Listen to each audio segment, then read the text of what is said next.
Écoutons le désert, il ne parle ni les Français, ni les Hausa, ni les Armands, ni les Tamashek. Mais chacun comprend le message qu'il porte en soi.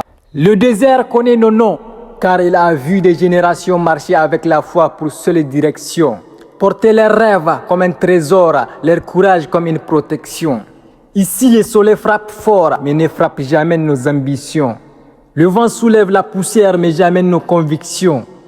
Les dunes changent de forme au rythme des saisons, mais l'amour de cette terre reste gravé dans nos traditions. Le désert connaît nos noms, car il a vu des mains travailler malgré la chaleur et la sueur. Il a vu les regards chercher l'avenir avec honneur et ferveur. Et les familles partageaient le peu qu'elles avaient avec grandeur et chaleur. Quand la route paraît longue et que le soleil devient roi, on avance malgré tout parce que l'espoir est une voie de satisfaction. Chez nous, la débrouillardise n'est pas un choix, c'est presque un héritage.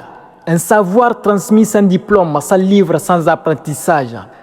Dans le grain du quartier, autour du thé qui tourne lentement, on refait le monde entre deux verres avec enthousiasme et passion.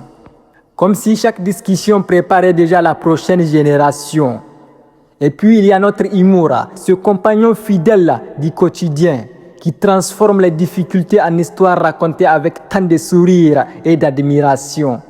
Mais derrière les sourires qui illuminent les conversations, il y a des femmes courageuses, des hommes de conviction, il y a des jeunes qui portent leurs rêves comme une mission et qui refusent de laisser leurs ambitions devenir une forme d'illusion. Il y a les marchés qui s'éveillent dans une belle agitation, les écoles qui portent l'espoir d'une nouvelle génération, il y a les mains qui se tendent sans calcul ni condition, car ici le partage reste une noble tradition. Le désert connaît nos noms, car il a vu nos blessures sans jamais voir notre renoncement. Il sait que notre force ne vient pas seulement du moment, mais de cette capacité à nous relever constamment. Le désert connaît nos noms, et puisque cette terre connaît notre valeur, ne laissons jamais le doute devenir notre moteur du quotidien.